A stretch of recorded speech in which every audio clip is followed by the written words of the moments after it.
Okay. Hello friends. இந்த வீடியோல நம்ம எக்ஸாம்பிள் 17ல ஸ்டார்ட் பண்ண போறோம். அதுக்கு முன்னாடி நான் லாஸ்ட் வீடியோல என்ன பார்த்தோம்னு சொல்லிடுறேன். ஸோ லாஸ்ட் வீடியோல நம்ம டியூரேஷன் பிட்வீன் 2 கிவன் டைம் இன்ஸ்டன்சஸ்ல எக்ஸாம்பிள் 16 முடிச்சிட்டோம். அப்புறம் இந்த எக்ஸர்சைஸ் கம்ப்ளீட்டா முடிச்சிட்டோம். ஸோ அந்த வீடியோ பார்க்கலாம். அந்த வீடியோ பார்த்துட்டு இன்னைக்கு வீடியோ வாங்க. ஸோ இன்னைக்கு வீடியோ நான் ஸ்டார்ட் பண்ணிடுறேன். ஸோ எக்ஸாம்பிள் 17 என்ன கொடுத்துருக்காங்கன்னா, the arrival and departure timings of the Chennai Tiruchi express are given below. So Chennai எக்மோர்ல இருந்து ஸ்டார்ட் ஆகுது, அப்புறம் திருச்சியில போய் முடியுது. ஸோ இது என்ன டைம்னா ஆக்சுவலா 2013 கொடுத்துருக்காங்க. ஆக்சுவலா வந்து 8:30ன்னு அர்த்தம். 8:30 பிஎம்னு அர்த்தம். அப்பதான் ஸ்டார்ட் ஆகுது, 4:30 ஏஎம்க்கு முடியுது. ஸோ நைட் 8:30ல ஆரம்பிச்சு அடுத்த நாள் காலையில 4:30க்கு முடிச்சிருக்கு. ஸோ அதான் பேசிக்கா நீங்க தெரிஞ்சுக்க வேண்டியது. ஸோ பேசிக்கா இந்த 2030 நம்ம 8:30 கன்வெர்ட் பண்ண. ஸோ பேசிக்கா ஹவர்ஸ் வந்து கிரேட்டர் தேன் 12 இருந்துச்சுன்னா நீங்க -12 போட்டு பிஎம்னு கன்வெர்ட் பண்ணிக்கலாம். ஸோ 8:30 பிஎம் அவ்வளோதான். இதுதான் பேசிக்கா நீங்க பண்ண வேண்டியது. ஸோ ஃபர்ஸ்ட் கொஸ்டின் என்ன கேட்கறாங்கன்னா, at what time does the train depart from Chennai Egmore to arrive at Tiruchi? எப்ப கிளம்புதுன்னு கேட்கறான். சென்னையில இருந்து 8:30 மணிக்கு கிளம்புது. ஸோ 8:30 மணிக்கு கிளம்புது, அதான் நம்ம எழுதணும். 8:30 பிஎம். அடுத்த கொஸ்டின் என்ன கேட்கறான், how long does it halt at Villupuram? So விழுப்புரத்துல எவ்வளவு நேரம் நிக்குது? விழுப்புரத்துல பாத்தீங்கன்னா 23:15ல இருந்து 23:25 வரைக்கும் நிக்குது. ஸோ 10 நிமிஷம் தான் நிக்குது. ஸோ எக்ஸாக்டா விழுப்புரம் ஜங்ஷன்ல 10 நிமிஷம் தான் நிக்குது, அதுக்கப்புறம் கிளம்பிடும். ஸோ 10 நிமிஷத்துக்குள்ள ஏறலைன்னா அது உங்களை விட்டு போயிடும். ஸோ வேற கலர் என்ன எடுத்துக்கிறேன், 10 minutes, exactly 10 minutes, 10 minutes exactly. Exact okay. நம்ம ரயில்வே சிஸ்டம் பத்தி எனக்கு தெரியாது, பட் ஜப்பான்ல எல்லாம் எக்ஸாக்டா இருக்கும். ஓகே, இப்போ அடுத்த கொஸ்டின் போலாம்.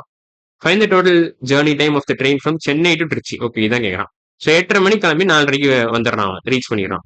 ஸோ 8:30 பிஎம்ல 4:30 ஏஎம்னு எவ்வளவு வரும் உங்களுக்கு? 8:30 பிஎம்ல 8:30 ஏஎம்னு எவ்வளவு வரும்? ஸோ அந்த கணக்கு போடுறேன் நான் ஃபர்ஸ்ட்.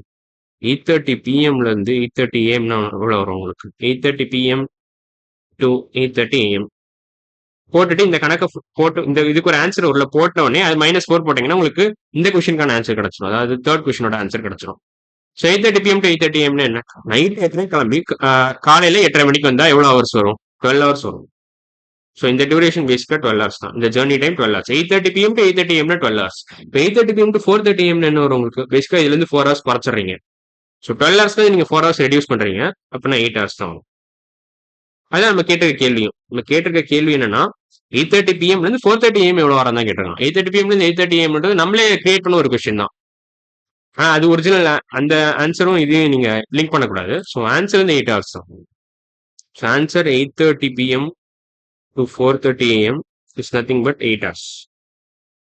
8 ஹவர்ஸ் அவ்வளவுதான். ஸோ நம்ம ஒரு நமக்கு தெரிஞ்ச கொஸ்டினோட நம்ம ரிலேட் பண்ணி போட்டதுனால இது ஈஸியா போட்டோம். நம்ம ரொம்ப யோசிக்க தேவையில்ல. ஸோ இது முடிஞ்சிருச்சு. இப்போ நம்ம எக்ஸாம்பிள் 18 போட்டுடலாம். எக்ஸாம்பிள் 18 என்ன கேட்டிருக்காங்கன்னா, the clock is set at 7 a.m. If the clock slows down 2 minutes every hour, find the time shown by the clock at 6 p.m. Okay, 7 a.m.க்கு செட் பண்ணியிருக்கான். 7 a.m.க்கு செட் பண்ணியிருக்கான். Set at 7 a.m. The clock slows down 2 minutes every hour, find the time at 6 p.m.னு கேட்டிருக்கான். So every hour வந்து every 1 hour வந்து 2 minutes slow down ஆகுது. 2 minutes slow down ஆகுது. So 7 a.m. 7 p.m.னு எவ்வளோ வரும் உங்களுக்கு? 7 a.m. to 7 p.m.னா 12 ஹவர்ஸ் வரும். ஸோ காலையில 7 மணிலேருந்து ராத்திரி 7 மணினா 12 ஹவர்ஸ் வரும். ஆனால் அவன் கேட்டிருக்கதோ 7 a.m. 6 p.m. தான் கேட்டிருக்கான். ஸோ 11 ஹவர்ஸ் தான் வரும். 11 ஹவர்ஸ் வரும். பட் இப்போ நம்ம இந்த ஸ்லோ டவுன் டைம் என்ன கணக்கில் எடுத்துக்கலாம். ஸோ இந்த 11 ஹவர்ஸ்ல இது 7 எடுத்துறேன், 6 p.m. போட்டுக்கலாம். ஸோ 1 ஹவர்ல 2 மினிட்ஸ் ரெடியூஸ் ஆகுது. அப்போ 11 ஹவர்ஸ்ல எவ்வளோ ரெடியூஸ் ஆகும்? 11 ஹவர்ஸ்ல அப்படியே 11 times of this original equation. So அதை ஒழுங்காக எழுதுனா 11 டைம்ஸ் இன்ட்டு 11. ஸோ 11 ஹவர்ஸ்ல 22 மினிட்ஸ் ரெடியூஸ் ஆயிடும். 22 மினிட்ஸ். ஸோ அவன் என்ன கேட்டிருக்கான் கேள்வி, find the time shown by the clock at 6 p.m. 6 p.m.னு வராது, 6 p.m. -22 மினிட்ஸ்னு வரும். அப்போனா என்ன வரும் உங்களுக்கு? 5 ஹவர்ஸ் இல்லை எப்படி வரும்னா ஆன்சர் வந்து 5:38 p.m.னு வரும் ஆக்சுவலா. ஏன்னா 5:38 + 22 minutes gives you 6 p.m. 5:38 p.m. + 22 minutes gives you 6 p.m. + 22 minutes actually gives you 6 p.m. So அதனால இதான் ஆன்சர். 5:38 p.m. தான் ஆன்சர். பேசிக்கா நான் என்ன பண்ணேன்னா 6 p.m. அதாவது 6 p.m. -22 மினிட்ஸ்ன்னு போட்டேன், which is nothing but 5:38 p.m. இதை எப்படி போட்டாலும் நீங்க கேட்கலாம். ஸோ இதை 6 p.m. நான் ஃபர்ஸ்ட் ஹவர்ஸா கன்வெர்ட் பண்ணிக்கிட்டேன். ஸோ +12 போட்டீங்கன்னா 18 ஹவர்ஸ்னு வரும். 18 ஹவர்ஸ் -22 மினிட்ஸ்னு போட்டேன்.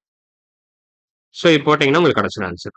இந்த 5:38 இது கொஞ்சம் காம்ப்ளிகேட் பண்றேன் ஆக்சுவலா. இப்படிலாம் போடல நான். கொஞ்சம் யோசிச்சு தான் போட்டேன். 5:38 PM இருந்து அதாவது பேசிக்கா என்ன பண்ணணும்னா நீங்க 5 PM to 6 PM வந்து உங்களுக்கு 60 மினிட்ஸ் இருக்கு. 5 PM ல இருந்து 6 PM வரைக்கும் உங்களுக்கு 60 மினிட்ஸ் இருக்கு. 60 மினிட்ஸ் இருக்கு இந்த இடத்துல.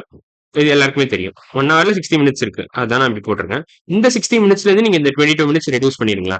அப்படின்னா உங்களுக்கு எவ்வளவு வரும்னா 38 மினிட்ஸ் வரும். ஸோ இப்போ 5 PM அந்த 5 PM அப்படியே நான் இங்க பக்கத்துல எழுதிக்கிட்டேன் அவ்வளவுதான்.